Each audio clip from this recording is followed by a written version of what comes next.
Good morning students. आज हम unit second start कर रहे हैं। यूनिट सेकंड है आपके random variable, random process and probability.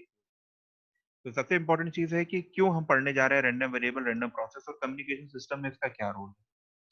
तो पहले हम उसके कंसेप्ट को समझेंगे, फिर हम उससे रिलेटेड जो भी टेक्निकल टर्म्स हैं जो हमारे पास यहाँ नोटबुक में लिखा हुआ है उसको वन बाय वन समझेंगे और आगे बढ़ते जाएंगे। ठीक है, तो सबसे पहले जरूरी ये है कि हम क्यों पढ़ने जा रहे हैं इस यूनिट को, क्या कंसेप्ट है इस यूनिट पढ़ने के पीछे। समझिएगा, जो भी सिग्नल हमें अवेलेबल होता है या सिग्नल के क्लासिफिकेशन हमें ढेर सारे पता है। Even signal, odd signal, continuous signal, discrete signal, analogue signal, digital signal, deterministic signal, non deterministic, number of classifications are available for a given signal. यहाँ हमारा कंसर्न है deterministic and non deterministic signal से। Deterministic signals क्या होते हैं sir? Deterministic signals वो होते हैं जिसको हम मैथमेटिकल इक्वेशन से डिराइव कर सकते हैं। अगर हमारे पास इनपुट नोन है, अगर हमारे पास सिस्टम के पैरामीटर्स नोन है, तो with the help of that system parameters और input we can come to the conclusion कि सर ये आउटपुट आने वाला है या ये आउटपुट रहेगा। या फिर हमारे पास ग्राफिकल रिप्रेजेंटेशन होता है, तो हम ग्राफिकल रिप्रेजेंटेशन से पता है कि इसमें पैरामीटर्स की ये वैल्यू है, एक्स एक्सिस पे ये वेरिएबल है, तो वाई पे जो इंडिपेंडेंट वेरिएबल होता है उसकी वैल्यू हमें पता चल जाती है। तो इस तरीके की सारी एनालिसिस जिसको हम मैथमेटिकल रिप्रेजेंटेशन या ग्राफिकल रिप्रेजेंटेशन से रिप्रेजेंट कर सकते हैं, वो सभी के सभी क्या होते हैं आपके डिटरमिनिस्टिक सिग्नल होते हैं। नॉन डिटरमिनिस्टिक सिग्नल्स क्या होते हैं? नॉन डिटरमिनिस्टिक सिग्नल जिसकी मैथमेटिकल एनालिसिस कर पाना पॉसिबल नहीं है, यानी हम उसके आउटपुट को पहले से with the help of input और सिस्टम पैरामीटर की हेल्प से नहीं चेक कर सकते हैं जब तक वो आउटपुट आ नहीं जाता। First type of signals are called non deterministic signal. तो अब क्वेश्चन ये उठता है कि यहाँ पर हम किसकी स्टडी करने जा रहे हैं? हम डिटरमिनिस्टिक सिग्नल की स्टडी करने जा रहे हैं कि नॉन डिटरमिनिस्टिक सिग्नल की स्टडी करने जा रहे हैं, और क्यों करने जा रहे हैं? तो रैंडम वेरिएबल और रैंडम प्रोसेस और प्रोबेबिलिटी थ्योरी बेसिकली यूज होती है नॉन डिटरमिनिस्टिक सिग्नल की एनालिसिस करने। क्यों डिटरमिनिस्टिक की नहीं यूज होती है? रीजन है, डिटरमिनिस्टिक सिग्नल के बारे में अभी मैंने आपसे कहा कि डिटरमिनिस्टिक सिग्नल्स आर दो signal whose value at any given instant of time are determined by their analytical or graphical descriptions. It means the outcomes are total certain. In deterministic signal, the outcomes has total certainty. अभी बात बताइए, communication system में आपको किस तरीके का system चाहिए? आपको इस तरीके का सिस्टम चाहिए जिसका आउटपुट सर्टेन है कि अनसर्टेन? इंफॉर्मेशन थ्योरी मैंने आपको बताया था कि इंफॉर्मेशन थ्योरी, इंफॉर्मेशन उतना ही ज्यादा होगा जितनी ज्यादा अनसर्टेनिटी होगी। तो कम्युनिकेशन सिस्टम में मुझे किस तरीके का सिग्नल यूज करना चाहिए, डिटरमिनिस्टिक या नॉन डिटरमिनिस्टिक? इस कंडीशन के अकॉर्डिंग तो हमें नॉन डिटरमिनिस्टिक सिग्नल यूज करना चाहिए, क्योंकि नॉन डिटरमिनिस्टिक सिग्नल ही मैक्सिमम अनसर्टेनिटी को जनरेट करेगा और मैक्सिमम इंफॉर्मेशन कंटेन करेगा। क्योंकि डिटरमिनिस्टिक सिग्नल में तो मुझे पता है कि अगर ये इनपुट है और ये पैरामीटर से आउटपुट आने वाला है, इसमें कोई भी ऐसी चीज तो है नहीं जो छुपी हुई है जो मुझे नहीं पता है। सर्टेन इवेंट जनरेट कर रहा है। मुझे सर्टेन इवेंट की स्टडी नहीं करनी, मुझे अनसर्टेन इवेंट्स की स्टडी करनी है जो मुझे नहीं पता क्या आने वाला है, क्योंकि वही रिलेवेंट इंफॉर्मेशन कंटेन कर रहा है। क्लियर है? So if a message to be received is specified, then it contains no uncertainty and hence convey no new information to the receiver. Hence, signal that convey information must be uncertain, must be unpredictable in nature. ये बात हुई सीधी सीधी कि हम non deterministic signal की study करने जा रहे हैं। ये तो एक पहलू हुआ। दूसरा पहलू क्या है? जब भी हम किसी सिस्टम की एनालिसिस करते हैं, कम्युनिकेशन सिस्टम की एनालिसिस करते हैं, तो उस कम्युनिकेशन सिस्टम के एनालिसिस में during the propagation of that signal a noise is contaminated with that signal. Noise क्या है आपका? It is a predictable signal और अनप्रिडिक्टेबल सिग्नल। तो नॉइज इज अनप्रिडिक्टेबल सिग्नल, हमें थोड़ी पता कि कौन सी नॉइज कहां पर कैसे ऐड होने वाली है। Number of classifications of noise, और नॉइज कैसे ऐड हो रही है, किस एम्पलीट्यूड पे, किस टाइम पे, किस तरीके से बिहेवियर दिखाई कि हमें नहीं पता। तो वो टोटल क्या है आपका? अनप्रिडिक्टेबल है, अनसर्टेन है। तो दो सिस्टम की स्टडी करनी थी, दो चीज की स्टडी करनी थी हमें। फर्स्ट, हमें एक तो स्टडी करना था नॉन डिटरमिनिस्टिक सिस्टम की। सेकंड, हमें नॉइज की भी स्टडी करनी थी जो बाय डिफॉल्ट नॉन डिटरमिनिस्टिक होता ही। तो इन दोनों चीजों की स्टडी करने के लिए कम्युनिकेशन सिस्टम में हम हेल्प लेते हैं प्रोबेबिलिटी थ्योरी और रैंडम वेरिएबल की। ठीक है, तो रैंडम फिनोमेना क्यों अराइज होती है? अभी हम स्टेटमेंट में जो आपके सामने लिखा है वहां तक हम चलेंगे, पहले कुछ चीजों पर बात कर लेते हैं कि रैंडम फिनोमेना क्यों अराइज होती है। दो कंडीशन है। Random phenomena arise either because of our partial ignorance of the generating mechanism or because the laws governing the phenomena may be fundamentally random in nature.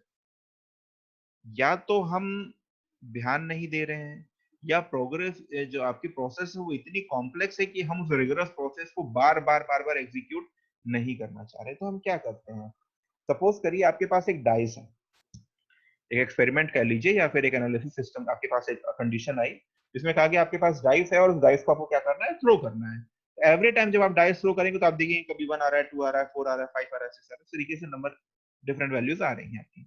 किसी ने आपसे कहा कि सर आपको डाइस इस तरीके से थ्रो करनी है कि every time you get the number 6। अब आप कहेंगे कि सर ये तो पॉसिबल नहीं है, क्योंकि ये कैसे पॉसिबल है, ये तो मुश्किल चीज है। लेकिन फिर भी आपसे कहा गया नहीं, आपको ऐसे ही एनालिसिस करनी है, आप कुछ ऐसी कंडीशंस निकाल के दीजिए, कुछ ऐसी वैल्यूज निकाल के दीजिए जिसमें हम वैल्यू हम अगर बताएं तो आपका जो भी आप थ्रो करें तो फिक्स ही आ जाए। ये बहुत क्रिटिकल कंडीशंस थी, ये सिचुएशन बहुत क्रिटिकल कंडीशन। इसके लिए आपको क्या चाहिए होगा, आप कहेंगे सर मुझे कुछ पैरामीटर्स की वैल्यू दे दीजिए, जैसे एंगल ऑफ थ्रो मुझे बता दीजिए, ठीक है, नेचर ऑफ सरफेस क्या है आपका, कंडक्टर है, इंसुलेटर है, सेमीकंडक्टर है, डाइलेक्ट्रिक है, फ्रिक्शन क्या है उस सरफेस का वो हमको बता दीजिए, कितना फोर्स में इंपार्ट कर रहा हूं उस डाइस को थ्रो करने के लिए वो बता दीजिए, एयर फ्लो कितना था उस वक्त जब मैंने थ्रो किया वो मुझे बता दीजिए। तो ये सारे के सारे पैरामीटर्स जो मैं बात कर रहा हूँ ये इतनी हाईली सेंसिटिव है कि with in a fraction of second ये चेंज कर रहे हैं। आप कितना फोर्स एक्सर्ट करेंगे डाइस पे इसका कोई कंट्रोल नहीं है, आप किस एंगल पे थ्रो करेंगे नेक्स्ट टाइम इसका भी कोई कंट्रोल नहीं है, आप किस सरफेस से फेंक रहे हैं उसका फ्रिक्शन अलग है, आप एयर फ्लो चीजें चेंज, एयर का फ्लो चेंज हो रहा है, नंबर ऑफ फैक्टर्स जो चेंज हो रहे हैं, क्योंकि ये सारे फैक्टर के इंक्लूड होंगे आपके आउटपुट के कैलकुलेशन में। तो आपने कहा सर ये तो पॉसिबल ही नहीं ना, क्योंकि इसमें जो भी चीजें मैं पैरामीटर्स इन्वॉल्व कर रहा हूँ इस कैलकुलेशन में वो हाईली सेंसिटिव है, and it is not possible to perform the deterministic analysis of such type of system और सच टाइप ऑफ एक्सपेरिमेंट्स। तो हमने कहा इसका दूसरा उपाय क्या हो सकता है, दूसरा कोई तरीका हो सकता है, आपने कहा दूसरा तरीका हो सकता है, आप एक काम करिए, इसी सेम डाइस को आप इनफाइनाइट नंबर ऑफ टाइम्स के लिए फेंकते रहिए, throw the particular dice for a infinite number of times. आप फेंके जा रहे हैं डाइस को, फेंक रहे हैं फेंक रहे हैं फेंक रहे हैं फेंक रहे हैं, इनफाइनाइट नंबर ऑफ टाइम्स के बाद आपने देखा कि जो वन था उसकी फ्रीक्वेंसी ऑफ अकरेंस आपने देखा कि कितनी बार अकर हुआ।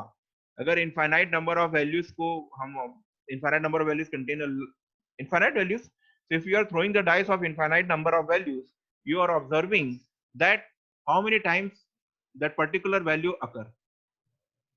Similarly आपने सेकंड के लिए आपने ऑब्जर्व किया कितनी फ्रीक्वेंसी ऑफ अकरेंस है, थर्ड के लिए आपने देखा कितनी फ्रीक्वेंसी ऑफ अकरेंस, तो आपने देखा कि almost they are respectively likelihood phenomena, यानी ये आपस में क्या है, लगभग इनकी सारी वैल्यू सेम आ रही है। वन आने की फ्रीक्वेंसी भी 1/60, टू की भी 1/60, थ्री की भी 1/60 एंड सिक्स आने की भी 1/60। तो ये फ्रीक्वेंसी ऑफ अकरेंस एक्चुअली क्या रिप्रेजेंट कर रहा है, ये फ्रीक्वेंसी ऑफ अकरेंस ही उस इवेंट उस आउटपुट के आने की प्रोबेबिलिटी रिप्रेजेंट कर रहा है। तो आपने कोई रिगरस कैलकुलेशन नहीं की, आपको नहीं फर्क पड़ता है क्या उस सरफेस का फ्रिक्शन था, क्या एयर फ्लो था, क्या थ्रो ऑफ एंगल था, क्या फोर्स में इंपार्ट कर रहा हूं उसको थ्रो करने में, इन सबसे आपको कोई मतलब नहीं। आपने एक सिंपलिस्टिक अप्रोच फॉलो किया, और that heuristic approach in which you are throwing that dice infinite number of times and counting the outcomes of that experiment each time. So you come to the conclusion that the frequency of occurrence of number 1 is 1/6, 2 is again 1/6, 3 is again 1/6. They are all the equiprobable events somehow. Not exactly, but approximately. They are some equal events.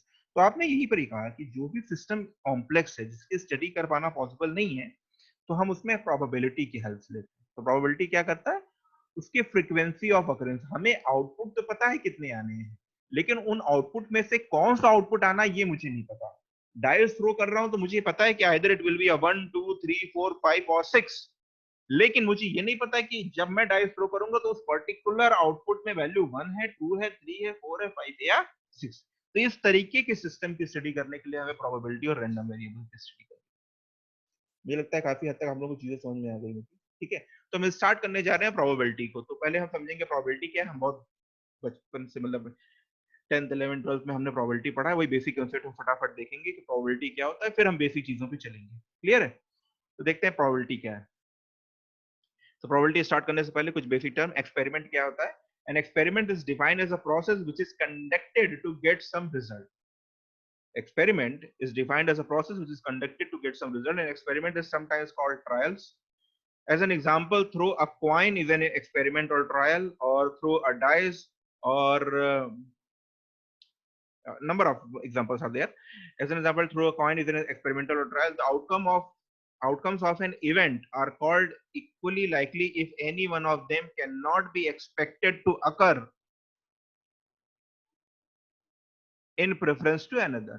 जैसे हमने toss किया, तो toss करने के बाद head आएगा कि tell आएगा, तो हमने देखा कि हेड और टेल आने की प्रोबेबिलिटी लगभग बराबर ही है, 50-50 है। ऐसा नहीं है कि पहले हेड आएगा तभी टेल आएगा, कोई प्रेफरेंस नहीं है।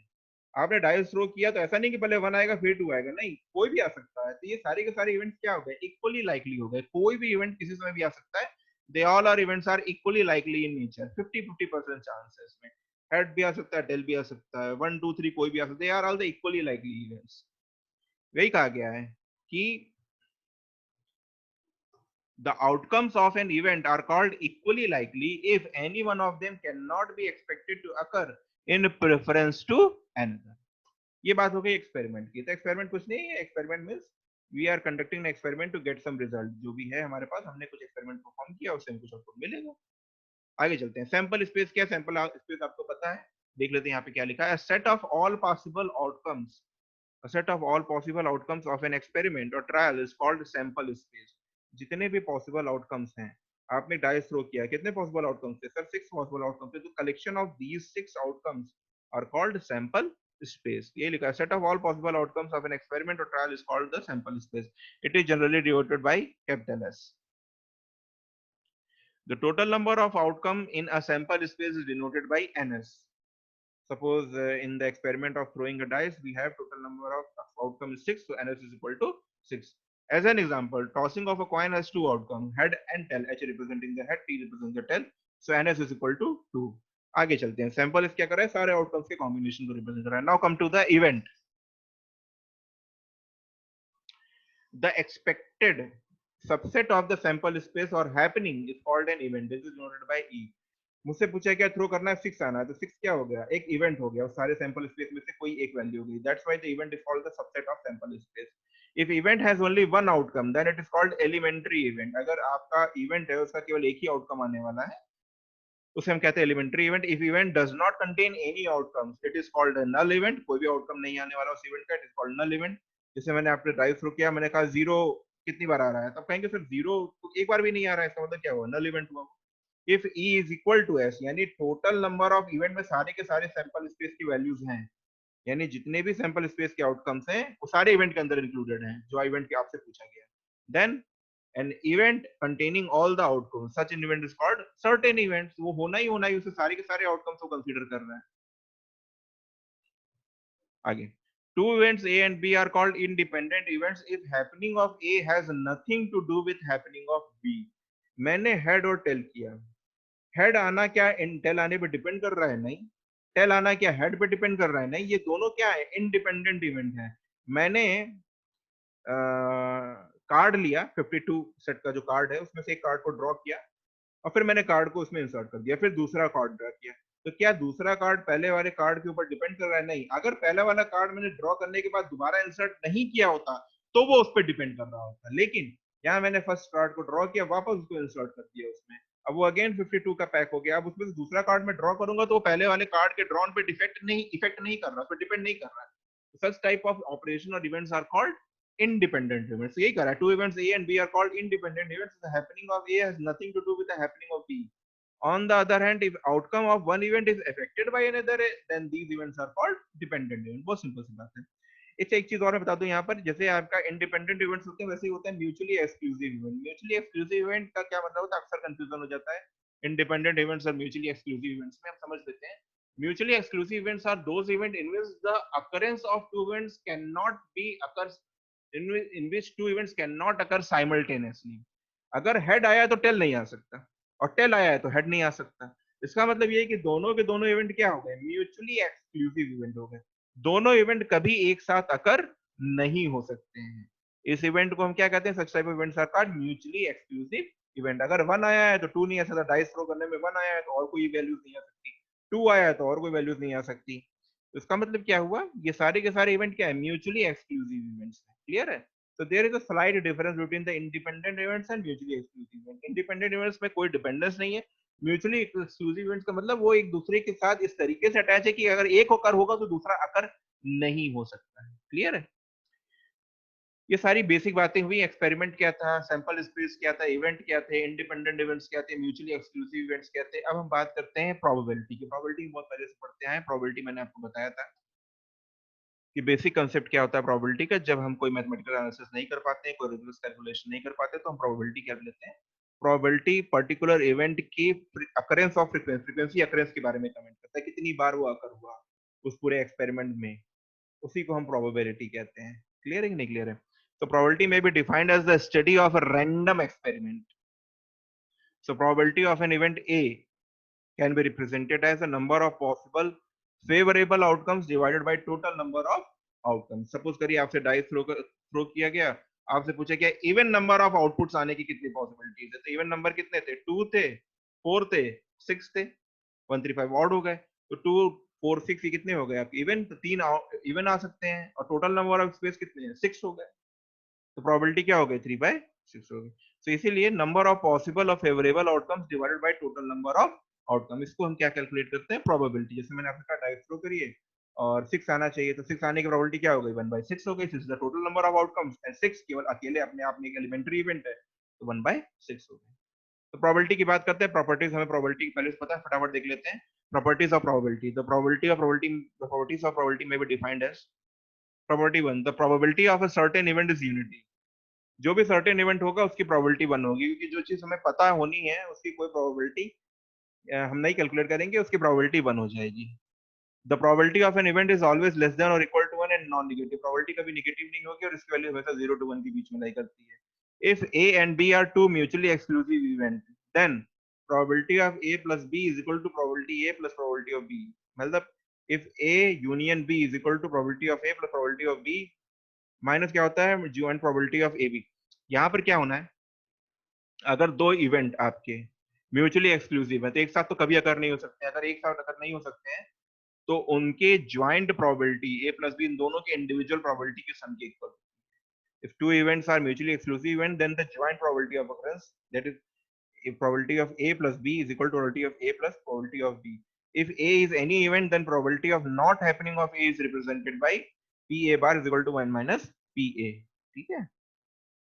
Property 5, if A and B are any two events, not mutually exclusive, in that case, probability of A plus B is equal to probability of A plus probability of B minus probability of AB. Where probability of B is called the probability of events that A and B occurring simultaneously. मैंने आपको बताया था, अगर mutually exclusive event है, तो इसका मतलब probability of A into B हमेशा 0 होगा, क्योंकि कभी एक साथ अकर नहीं हो सकते। लेकिन अगर वो mutually exclusive नहीं है, वो independent event है, तो independent event में probability of A into B exist कर सकता है।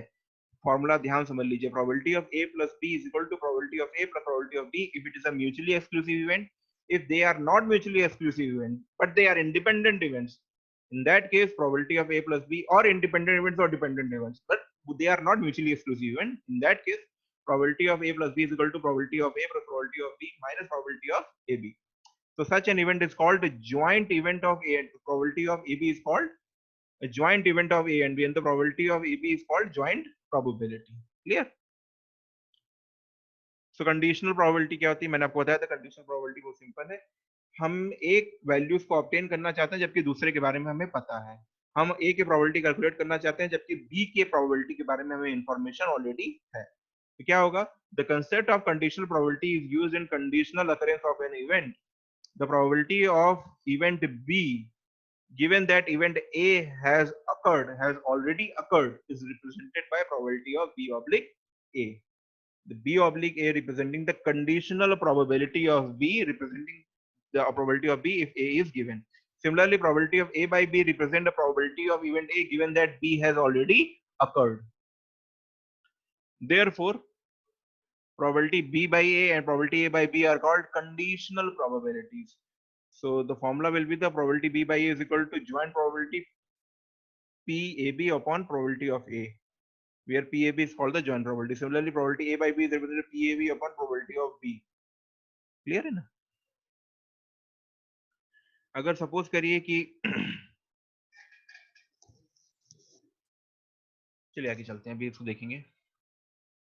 Probability of statistical independent events. If A and B are two events in an experiment and probability of occurrence of B does not depend upon occurrence of A, then these two events A and B are known as a statistically independent event. अगर हमारे दो events independent हैं, तो उस case में आपकी conditional probability क्या हो जाएगी? फॉर्मूला आपको दिख रहा है.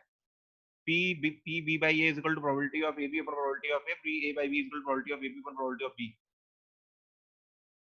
यहाँ पर क्या हो जाएगा? Probability of B by A is equal to probability of A B upon probability of A. अब चूंकि दोनों इवेंट आपस में इंडिपेंडेंट है, इस केस में क्या होता है? Probability of A B is equal to probability of A into probability of B हो जाएगा.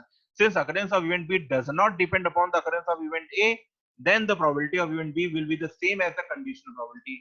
The probability of AB is equal to probability of A into probability of B. Probability of A and probability of A, if we will check out, it will become probability B. So probability of B by A is equal to probability of B. Why? Because both the events are independent. If both the events are independent events, then definitely the occurrence of event B does not depend upon the occurrence of event A. Then the probability of event B will be the same as the conditional probability. So probability of B by A is equal to probability of B. Similarly, and this equation number 2 occur because probability of A is equal to probability of A into probability of B. तो ये सारी probability की बात हमने कर ली. हमें पहले से पता था ज्वाइंट प्रोबेबिलिटी, कंडीशनल प्रोबेबिलिटीज, ये सारी चीजें क्या होती हैं. ये सारी बेसिक बातें थी प्रोबेबिलिटी की. अब हम एक दो क्वेश्चंस देख लेते हैं प्रोबेबिलिटी के ऊपर. एक क्वेश्चन आपके सामने लिखा हुआ है, box contain 3 red 4 white and 5 black balls. One ball is drawn at random, find the probability that it is a red, not black, black और व्हाइट. तो total number of sample space में कितने number of events हैं यहाँ पर आपके पास? 3 + 4 + 5. It means you have 12 number of events in that experiment. So first question is find the probability that it is a red. So total number of events in red is 3. Probability will be 3 by 12. Similarly, second one not black. So we have 5 number of black balls and 7 number of non-black balls. So if the probability of becoming not black ball will be the 7 by 12. Similarly, black or white. Black is 5, white is 4. So it will become 5 by 12 plus 4 by 12 is equal to 3 by 4. ये सारे questions आपने solve किए होंगे probability के. इनमें से probability का simple questions था. फिलहाल प्रोबेबिलिटी जितने भी क्वेश्चंस आपकी बुक में दिए हैं उसको सॉल्व कर लीजिएगा. हम आगे चलते हैं. जो हमारा बेसिक कांसेप्ट है वो यहाँ से आगे से स्टार्ट होना है, तो हम उसे फोकस करने जा रहे हैं. तो रैंडम वेरिएबल की बात करेंगे कि रैंडम वेरिएबल क्या होता है. आप अभी तक हमने जो भी बात की प्रोबेबिलिटी की, वो सारे बेसिक कांसेप्ट थे, और हम रैंडम वेरिएबल की स्टडी करने जा रहे हैं. तो रैंडम वेरिएबल बेसिकली है क्या? जब कोई आप कोई रैंडम एक्सपेरिमेंट परफॉर्म करते हैं, तो रैंडम एक्सपेरिमेंट परफॉर्म करने के बाद आपको टोटल नंबर ऑफ आउटकम्स की तो इन्फॉर्मेशन होती है, लेकिन आपको ये नहीं पता होता है कि टोटल नंबर ऑफ आउटकम में से कौन सी इन्फॉर्मेशन आउटपुट पे प्रेजेंट होने वाली है. To represent so the random variable, a function which can take any values from the sample space and its range is some set of real numbers is called a random variable of the experiment. मैं repeat कर रहा हूँ, function which can take any value from the sample space and its range is some set of real number is called a random variable of the experiment. जैसे dice throw किया हमने, तो dice throw करने के बाद we have total 6 number of outcomes. तो ये 6 number of outcomes में कौन सा आउटपुट किसी पर्टिकुलर कंडीशन में आना है हमें नहीं पता. तो हम क्या करते हैं, सारे के सारे आउटकम्स को रिप्रेजेंट करने के लिए एक वेरिएबल की हेल्प लेते हैं, जिसको हम क्या कहते हैं? रैंडम वेरिएबल कहते हैं. कि नॉमेनक्लेचर रियल नंबर के फॉर्म में देना किसी एक्सपेरिमेंट को परफॉर्म करने की एक सिंपलिस्टिक अप्रोच है.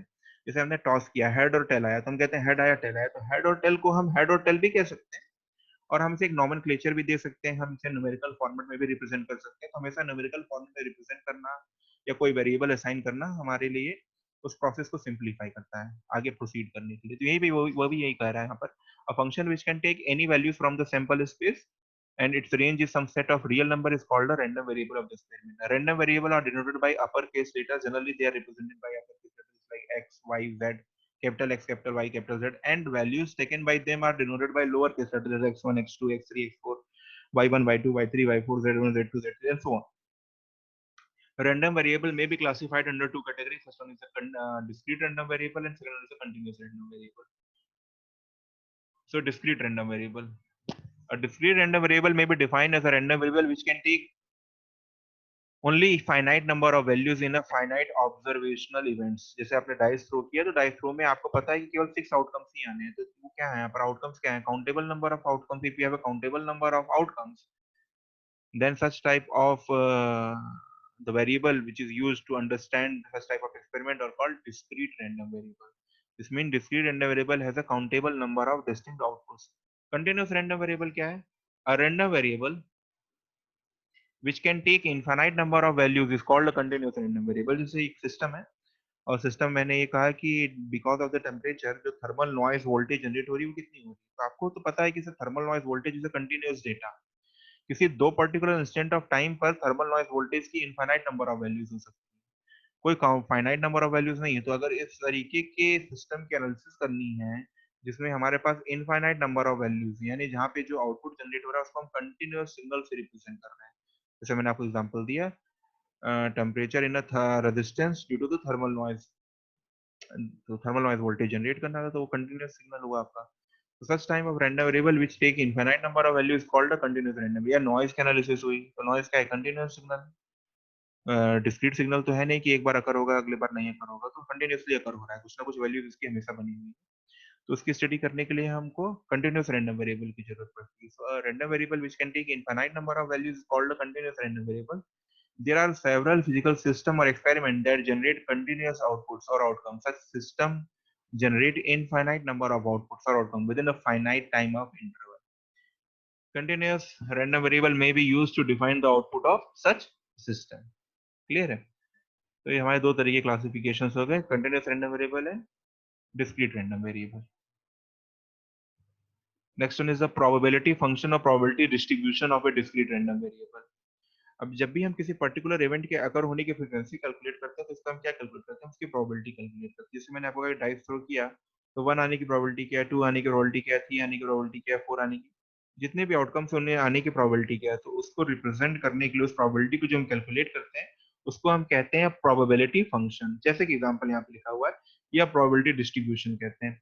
सपोज करिए let capital x be a discrete random variable and x1, x2, x3, etc. be the values of x can take, then probability that capital X is equal to x1 represented by f x1 will be the probability of x1 j xj कह दिया यहाँ पे where j is 1 2 3, so probability that capital X is equal to small xj is equal to f xj where j is equal to 1 2 3 will be the probability of xj।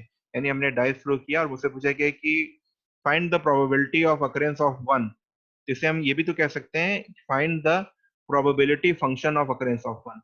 तो probability function of occurrence of 1 कह लीजिए या find the probability of occurrence of 1 कह लीजिए, both are the similar thing. तो अब तक जो अभी हमने प्रोबेबिलिटी पढ़ा है, जो काउंटेबल नंबर ऑफ, हमने मैथमेटिक्स में काउंटेबल नंबर ऑफ इवेंट्स की तो स्टडी की, तो काउंटेबल नंबर ऑफ इवेंट्स की जो स्टडी की है उसकी स्टडी करने के लिए जिस प्रोबेबिलिटी को हम यूज करते हैं that is called the probability function values.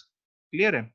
जैसे एग्जांपल आपके सामने लिखा है कि in an experiment three coins are tossed simultaneously, if the number of heads is the random variable, find the probability function of these random variable। यानी आपने क्या किया, एक एक्सपेरिमेंट परफॉर्म किया, इस एक्सपेरिमेंट में आपने एक कॉइन था उसको थ्री थ्री कॉइन थे उसको आपने टॉस किया और आपसे पूछा गया कि ये बताइए कि कितने बार उन तीनों कॉइन्स में हेड आया आपका। If the number of heads is the random variable, find the probability function of this random variable. तो पहले हम total number of sample space calculate करेंगे। तो सैंपल स्पेस क्या होगी, तीन कॉइन आपने साइमल्टेनियसली टॉस किए तो कितनी पॉसिबिलिटीज थी हेड आने की। तो ये सारे पॉसिबिलिटीज को हम कंबाइन करके सैंपल स्पेस कैलकुलेट करेंगे। तो यहाँ पर आपके देख रहे हैं आपने तीनों कॉइन टॉस किया तो इट इज द पॉसिबिलिटी कि सारे के सारे कॉइन आपके हेड आ जाए। ट्रिपल एच हो सकता है, एट अ टाइम दो ही कॉइन में हेड आए तो एच